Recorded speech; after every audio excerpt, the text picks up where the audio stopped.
স্বপ্নের বাড়ি কথাটা শুনলেই কেমন একটা ভালো লাগা কাজ করে, তাই না? এটা তো শুধু ইট পাথরের একটা দালান না, এটা আমাদের জীবনের সবচেয়ে বড় বিনিয়োগগুলোর একটা। কত টাকা, কত শ্রম আর সময়ের বিনিময়ে এই স্বপ্নটা সত্যি হয়। কিন্তু জানেন কি, প্রায়ই কিছু মারাত্মক ভুলের কারণে এই স্বপ্নের ভিতটাই নড়বড়ে হয়ে যেতে পারে। ভাবুন তো, একটা বাড়িকে বাইরে থেকে দেখতে একদম ঝকঝকে, কিন্তু ভেতর থেকে হয়তো একটু একটু করে দুর্বল হয়ে পড়ছে। এমন কিছু ভুল আছে যা সহজে চোখে পড়ে না, কিন্তু এর ফল হতে পারে মারাত্মক। চলুন আজকে আমরা সেই লুকানো ভুলগুলো নিয়ে কথা বলি। ব্যাপারটা আসলে কতটা সিরিয়াস দেখুন।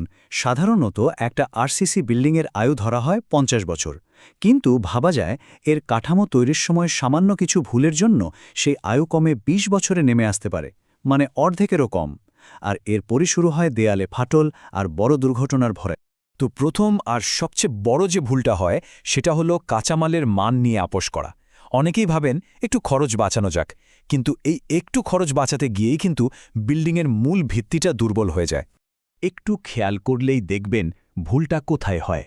যেমন ধরুন, পুরনো জমে যাওয়া সিমেন্ট ব্যবহার করা, নোনা বালি বা কাদা মেশানো পাথর ব্যবহার, আর সবচেয়ে খারাপ হল জং ধরার রড ব্যবহার করা।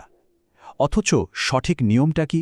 সবসময় ফ্রেশ, ভালো ব্র্যান্ডের সিমেন্ট, একদম পরিষ্কার বালি আর পাথর, আর অবশ্যই মরিচা ছাড়া ভালো গ্রেডের রড ব্যবহার করা। পার্থক্যটা কিন্তু অনেক বড়। আর এর ফল কি হয়? খুবই মারাত্মক। সিমেন্টের জোর দুর্বল হয়ে যায়, পুরো কাঠামোর শক্তি কমে আসে, আর রডে জং ধরে যায়। সত্যি বলতে কি, জং ধরা রড ব্যবহার করা মানে হলো নিজের হাতে বিল্ডিংটার হাড়গোড় ভেঙে দেওয়া। আর এর ফলে কি হয়? ভবনের আয়ু হু হু করে কমে যায়। আচ্ছা, এবার আসি দ্বিতীয় ভুলে। এটা হয় কংক্রিট বানানোর সময়, আর সমস্যাটা হয় পানি আর সিমেন্টের অনুপাত নিয়ে। খুবই সাধারণ একটা ভুল, কিন্তু এর প্রভাব অনেক উচ্চ। সাইটে কাজ করার সময় একটা কথা প্রায়ই শোনা যায়, আরে একটু পানি বেশি দাও, কাজটা সহজ হবে। কিন্তু বিশ্বাস করুন, এই ধারণাটা যে কতটা মারাত্মক ভুল তা বলে বোঝানো যাবে না। এই অতিরিক্ত পানিটাই কংক্রিটের শক্তি ভেতর থেকে খেয়ে ফেলে। ভুলটা তো বুঝতেই পারছেন, ইচ্ছে মতো পানি মিশিয়ে দেওয়া। কিন্তু ইঞ্জিনিয়ারিং নিয়মটা হলো ডিজাইনে যে ওয়াটার সিমেন্ট রেশিও দেওয়া আছে, মানে 0.4 থেকে 0.5, সেটা অক্ষরে অক্ষরে পালন করা। কাজটা সহজ করার জন্য পানি না, বরং অ্যাডমিক্সচার বলে এক ধরনের কেমিক্যাল আছে, সেটা ব্যবহার করাটাই সঠিক পদ্ধতি। বেশি পানির কারণে কি হয় জানেন?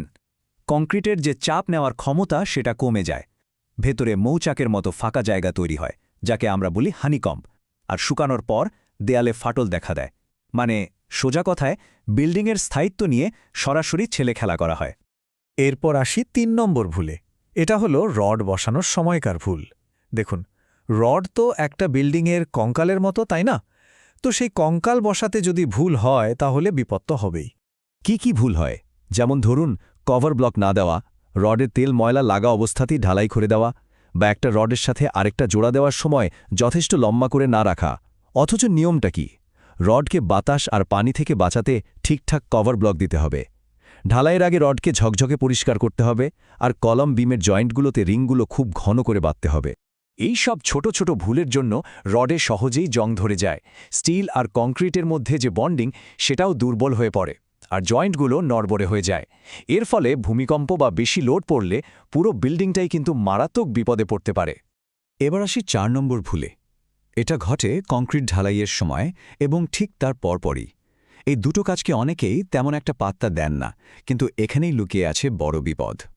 ভুলটা কি? যেমন ধরুন, ঢালাইয়ের সময় ভাইব্রেটর মেশিন ঠিকঠাক ব্যবহার না করা। এতে কংক্রিটের ভেতরে বাতাসের পকেট থেকে যায়। আর সবচেয়ে বড় যে অবহেলাটা করা হয় সেটা হলো কিউরিং, মানে পানি দেওয়া। বেশিরভাগ ক্ষেত্রেই দেখা যায় 1-2 দিন পানি দিয়েই শেষ।